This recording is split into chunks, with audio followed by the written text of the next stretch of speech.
Masih dalam pengharapan kita tegak berdiri, menyentuh langit dengan tekad yang tinggi.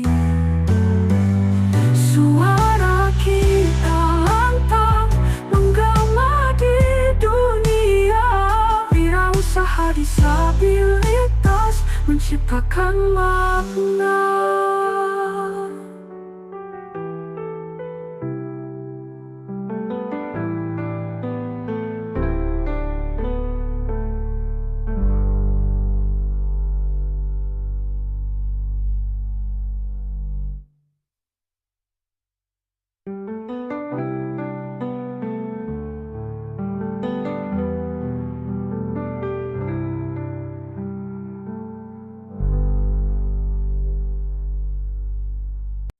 Assalamualaikum warahmatullahi wabarakatuh. Masih dalam pengharapan. Ketemu di program spesial di Ade Edukasi, yaitu sharing-sharing ringan dan edukasi tentang dunia disabilitas. Terima kasih ya buat teman-teman yang sudah terkoneksi, yang sudah melakukan share dan mempublikasikan untuk channel ini ke jaringan teman-teman semua. Mudah-mudahan apa yang kita lakukan ini menjadi salah satu langkah untuk menjemput keberkahan dan menjemput ridho dari Yang Maha Kuasa. Di session video ini saya akan menceritakan lagi tentang spesifik, yaitu tunanetra.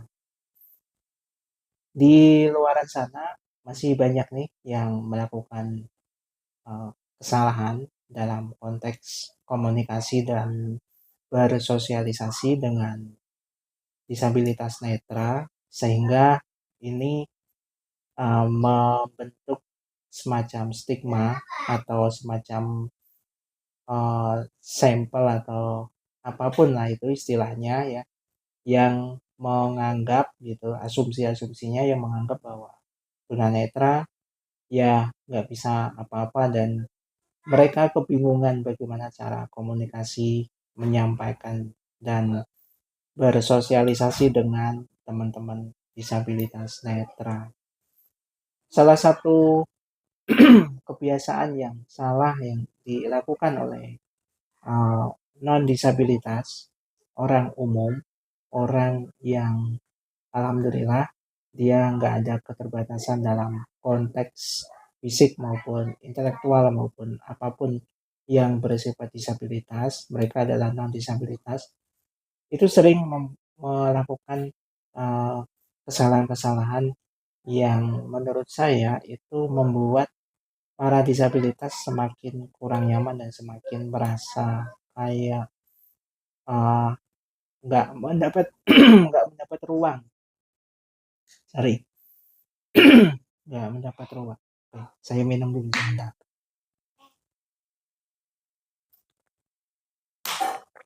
Oke, lanjut. Jadi nggak mendapatkan ruangnya tuh begini. Ini misalnya sholatnya, ini contoh ketika kita berjamaah ke masjid atau ke musola gitu. Ini kerap ketika mencari soft, ya mencari barisan soft, ini kerap terjadi miss. Jadi kita nyari softnya itu agak kesulitan karena kadang-kadang mereka memberikan petunjuk itu menggunakan kode. Jadi di menunjuk seperti ini atau mencolek tangan gitu.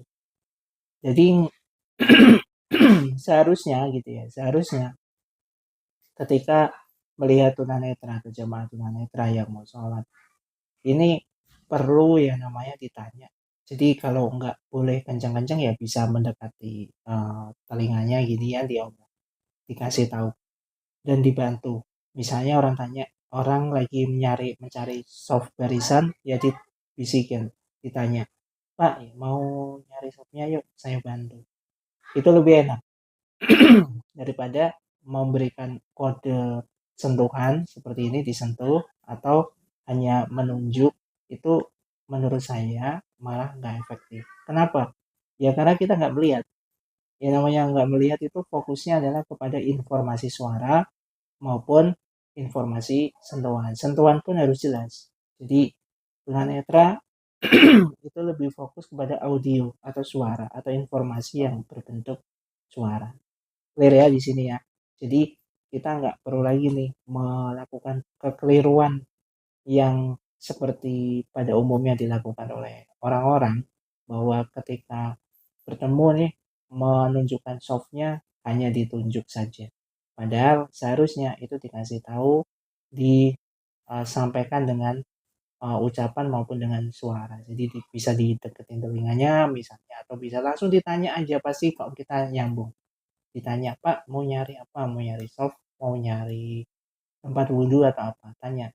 Dan kira-kira bilang apa yang bisa saya bantu. Supaya nanti terjadi semacam pengakuan, semacam rasa nyaman, dan juga bisa orang-orang disabilitas itu ibadah lebih fokus.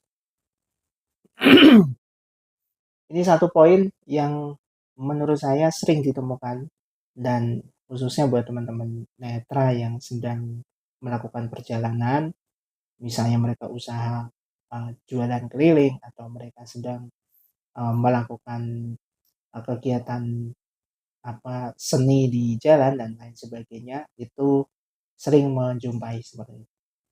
Dan nggak salah memang kalau kita bicara yang salah siapa, nggak ada yang salah, karena memang edukasi ini belum pernah diberikan, baik itu dari pemerintah maupun dari tokoh-tokoh masyarakat.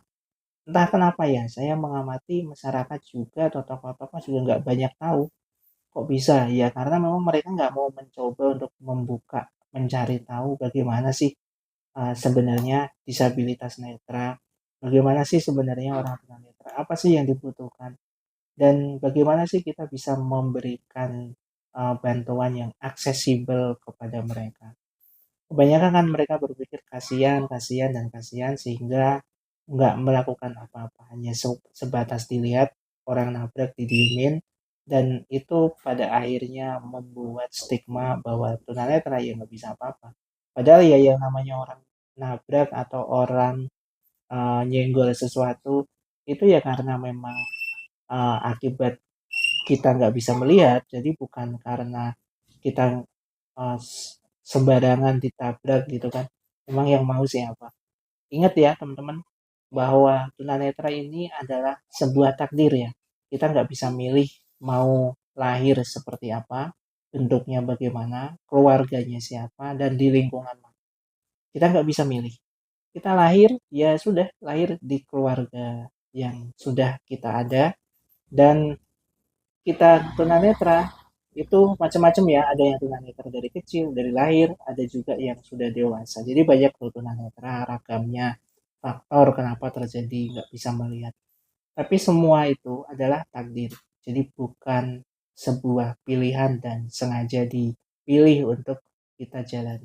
Tunanetra kita hanya bisa menjalani, dan semuanya kita kembalikan ke Yang Maha Kuasa. Tapi manusia kan wajib ikhtiar ya.